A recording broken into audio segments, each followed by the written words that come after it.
Hi guys! Welcome back again to my channel at for today's video nga ay may nakita na naman tayong bagong labas na loan app at base dito sa may ino-offer nila online, ayan, nagpapaloan daw sila ng 60,000 pesos at pwedeng bayaran ng 120 days, 150 days at 180 days. Beses ko na ding nakikita itong bagong labas na loan app na to dyan sa may Messenger, sa Facebook at eto yung pinaka last ko nga nakita na ino-offer nila online sa may ads nila online. So ayan, 20,000 pesos daw at pwedeng bayaran ng 12 months. At ang pinakabongga sa 20,000 pesos, ang pinakatubo lang is 160 pesos. So ayan, kung nakita nyo na yung bagong labas na loan app na to, ayan, ito ay ang Smart Loan or Happy Pera Loan app. Kung gusto nyo malaman kung legit ba to na utangan, kung legit ba na 12 months babayaran itong 20,000 pesos na to, ay panoorin nyo yung video na to hanggang dulo at ito ay mabilis ang review nga lang din para malaman nyo kung okay nga ba to or hindi. So ayan, simulan na natin. Pero syempre, kung bago ka pa nga lang dito sa aking YouTube channel, ay huwag mo kalimutang mag-subscribe at pindutin mo na din yung notification bell para lagi kang maging updated sa mga next uploads ko. At sumali ka na din sa aking GCash giveaway every month at sa aking dalawang cellphone giveaway sa December na yan. At kung paano sumali, kailangan lagi ka lang updated dito sa mga ina-upload ko at huwag mo akong kalimutang i-PM sa aking Facebook page para maisali agad kita. Dito na nga tayo sa may bagong labas nga na loan app. So dito na intriga ako dahil napakabongga naman. Etong 20,000 pesos, pwede nga daw bayaran ng, ayan, 12 months, isang taon, di ba? Kung totoo to, napakalaking tulong na to sa mga nangangailangan. Pero syempre, since bago nga ito, hindi natin alam, wala tayong idea kung ito nga ba ay talagang maaasahan or patuloy lang tayo babaon sa utang. So ayun, chinek ko nga itong kanilang SEC registration. Naka-register naman sila sa may SEC pero hindi nga ibig sabihin nun is, ayan, mapagkakatiwalaan na to. Hindi ibig sabihin ng naka-register sila sa may SEC is wala ka na matatanggap nga na multiple calls and text, ayan, harassments, threats at kung ano-ano pa. Kaya yun, tama yung ginagawa nyo na nanonood muna kayo ng mga ganitong all review bago nga kayo mag-try sa mga bagong labas na loan app kasi hindi nga natin alam baka, ayan, nagbago lang to ng pangalan. So ito nga currently ay may 4.9 na ratings at dito sa kanila pinaka-application, ito nga pala madadownload sa may iOS, ayan, 40,000 naman yung nakalagay ditong maximum sa may Smart Loan Happy Pera Loan app. So mag-jump na nga tayo agad dito sa may pinaka-loan details. Talaga nga bang bongga na 20K?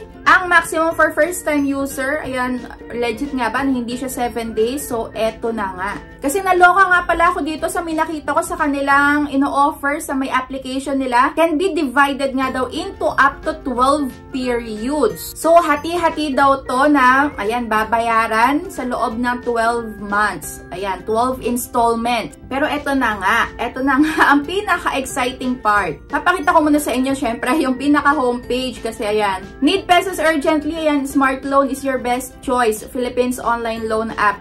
30,000 pesos naman yung nakalagay dito. At eto na nga yung una kong napansin. Nakakaloka talaga, no? May lumabas dito, isa na naman pong pangalan, which is Large Peso. At etong Large Peso na to is nagawa ko na din to ng review. Ibig sabihin, hindi pala siya talagang bagong labas na loan app. Bagong palit lang pala siya ng pangalan, di ba? Dito naman, yung mga na-experience ko dati, pagka nagpalit lang ng pangalan, nare-redirect na agad ako sa may pinaka-loan details. Hindi na ako nagsasagot nung process sa may pag-a-apply nga. Pero dito, pinagsagot agad ako. Hindi ko naman nga napansin itong Large Peso sa may pinaka-homepage niya. Kaya umabot ako hanggang dito sa last part. Pero okay na din yun. At least malaman natin kung ano ba yung talaga yung offer, may nabago ba. So, ito na nga yung pinaka-last part ko. Ako ay naaprubahan sa may 2,000 pesos. Ayan, 2K ang ipapaloan sa akin dito. At ang matatanggap ko na lang is 1,200 pesos. Dahil meron sila ditong service fee na 800 pesos. At ito ay dalawang bayaran lang. So, ayun, fake news na naman po ang 12 installments. Ayan, yung mati-divide daw sa may 12 na periods, which is hindi naman pala talaga totoo. So, eto lumalabas nga lang na 6 days lang. So, ayan, October 19 dapat ay mabayaran ko na tong 1,980. Tapos, sa may November 13 pa yung kulang na 20 pesos. O, diba? Next month pa yung 20 pesos. Kaya, ayun, hindi na naman po maaasahan na loan app. Sayang naman, diba? Sana gumagawa sila yung talagang legit. Sana may bagong lumabas ulit na talagang makakatulong sa mga nangangailangan. Kasi syempre, hindi naman natin alam kung kailan tayo mangangailangan, di ba? Lalo na ngayon, marami ding mga may pinag-aaral. Yan, kailangan ng budget sa pagpapaaral, sa may pang-araw-araw na gastusin. Kaya sana meron talaga lumabas para makatulong na din sa mga tao. At syempre, hindi lang legit na nagpapautang, dapat yung wala din sanang harassments tayong matatanggap. So dito, ayan, hindi ko nare-recommend itong bagong labas na loan app na to kasi Smart Loan lang pala yung bago niyang pangalan, pero ito ay si Large Peso na. So fake news yung nakalagay dito na 121 days. Ayan, 6 days lang talaga dapat ay mabayaran na itong loan dito. So hindi sila dito mabusisi sa may pag-selfie. So may facial verification kasi kahit na medyo na blur yung pagkakakuha ko is, ayan, okay, nag-proceed. Buti na nga lang meron ditong account cancellation, at nung nag-cancel nga ako ng account, ayan, hindi ko na ulit nakita yung aking pinag-i-input dito. Well, sana nga is mabura, na-cancel na agad yung aking mga pinaglalagay dito kasi, ayan, kailangan ko ulit mag-fill up ng information ko. So, itong Large Peso loan app nga na to is nagawan ko na din ng review last time. At dito is legit nga na meron tayong matatanggap na multiple calls and texts at kung ano-ano nga pananakot online para lang makapagbayad kayo at ayun, makakota sila ng mga paniningil nila sa may tao. Pero ayun nga, since kayo na-accept nyo naman, so ayun, be a responsible borrower na lang din. Kung talagang in-accept nyo, ayun, kailangan nyo talaga yung bayaran. Well, dapat, yung paniningil nga naman kasi is dapat hindi abusado.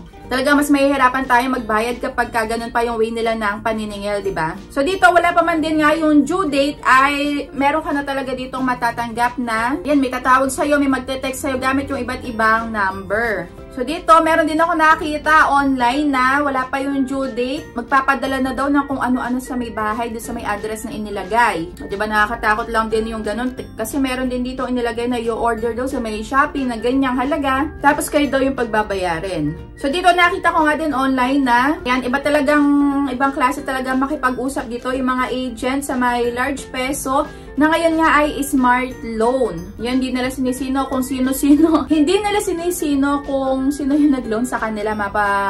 Matanda.